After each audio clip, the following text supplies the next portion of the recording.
testimony. Your story is glory, and after test is testimony. Your story is glory, and after test is testimony. Come along and testify on GG Live Show.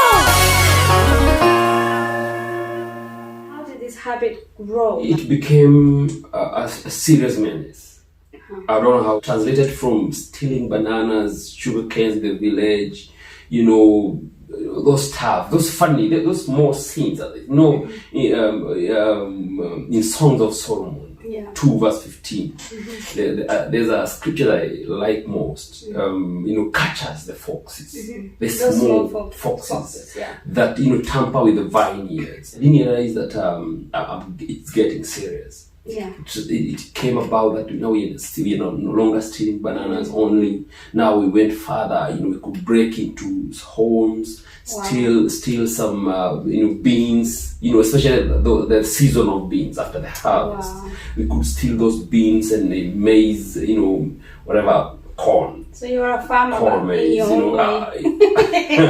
The environment couldn't help. I just had to by default.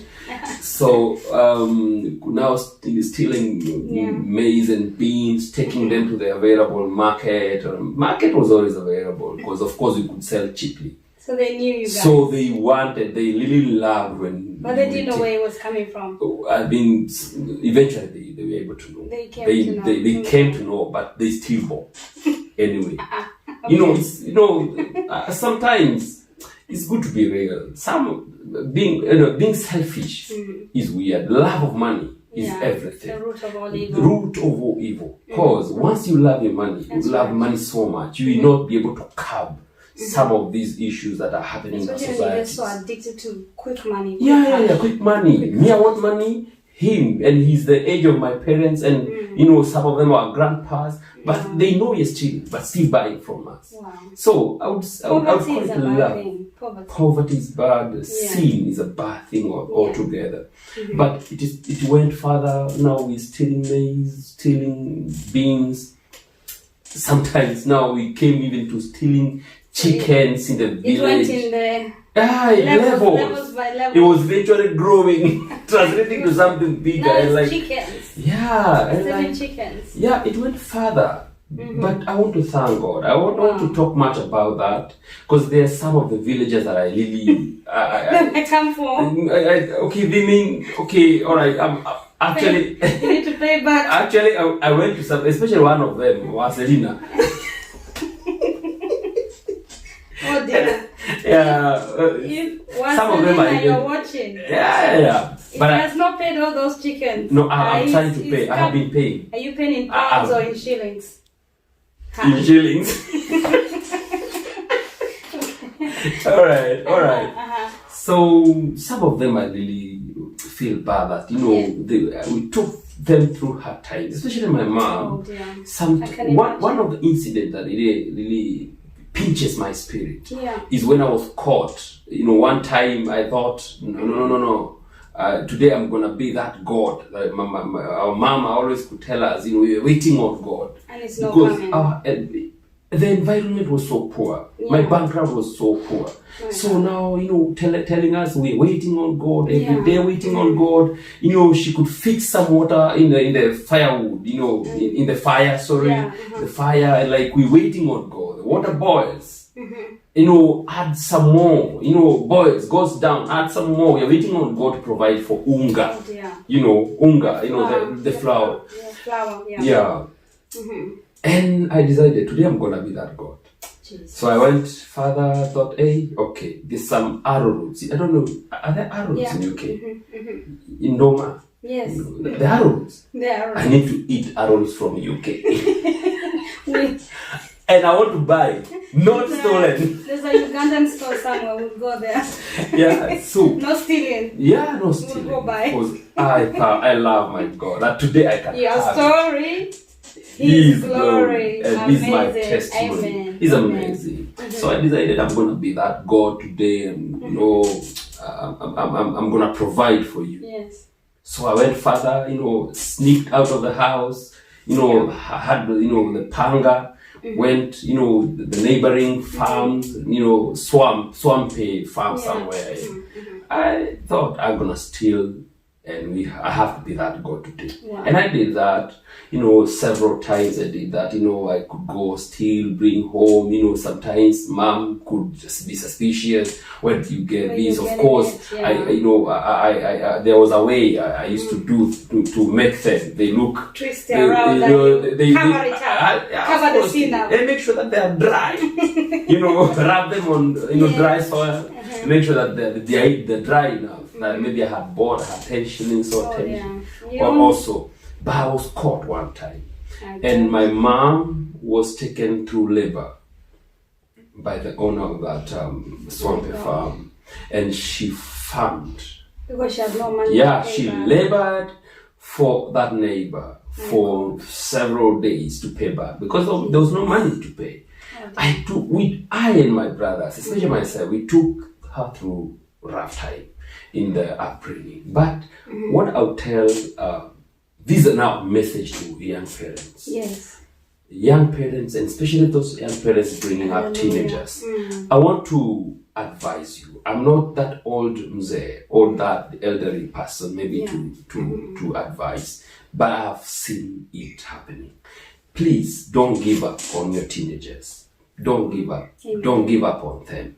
Especially here and around the globe, I know there are challenges of teenagers. Especially when they feel like, we are the people. We have everything. We have this something going on, the gun culture, the gun and crime culture. We have the drug culture, all this that is happening, especially among the young people. And sometimes you find the parents are weighed down. So we have a young man here who has testified the far he has come, he struggled his mother, but finally he came out from it. So don't give up on your child. Pray for them. Pray for them. Don't give up Pray on for them. them. Just make sure you surround them with love. Amen. Pray for them. Talk to them in love. The beatings that I went through didn't change me until God did. Amen. I was beaten. I was chastened every other time. Like it became a tradition that, even sometimes, our mama, it was nothing. Eventually became nothing. Our mama was that person that would postpone. I don't know if you get this. I'm supposed to beat you because it's too late at night. I will not. But tomorrow you will have to get a fight. You think it is done. You will still have to get it. So that was the kind of our mama. That it tried to mold our character. But even with all that, the beatings. Not always that the beatings, especially in the African culture. That one here, I think in London and the West is different. It's different. West it's is not very allowed. different. It's not allowed. It's a crime, by the way. Oh, it's a crime. Okay. All right. Pull your child aside, talk to them, give them a different punishment. But if they find one mark on your child's body, or your child goes to the school and tell the teacher, my mom beat me last night, even if there was no mark, there is consequences with the government. Well, all right. Now I don't know what would be of my mom coming here, and she has to discipline you, spank you properly. I don't know what would be of her, because even the police when they come, she would also deal with them. I'd love to meet your mom one day. Wow. You get the picture. So very strict mama. But all the same, even amidst all this, even with the beating, the spanking, it didn't help much. So, but because she would realize that now beating is not working, she turned it around and started laughing on us, talking to us. And I think that was my turning point. Before I went further, because I would go further, I would go weird now. Because I remember some of the those boys that used to do the stuff with, authorizing, doing the criminal activities, simple criminals, criminalities or crimes.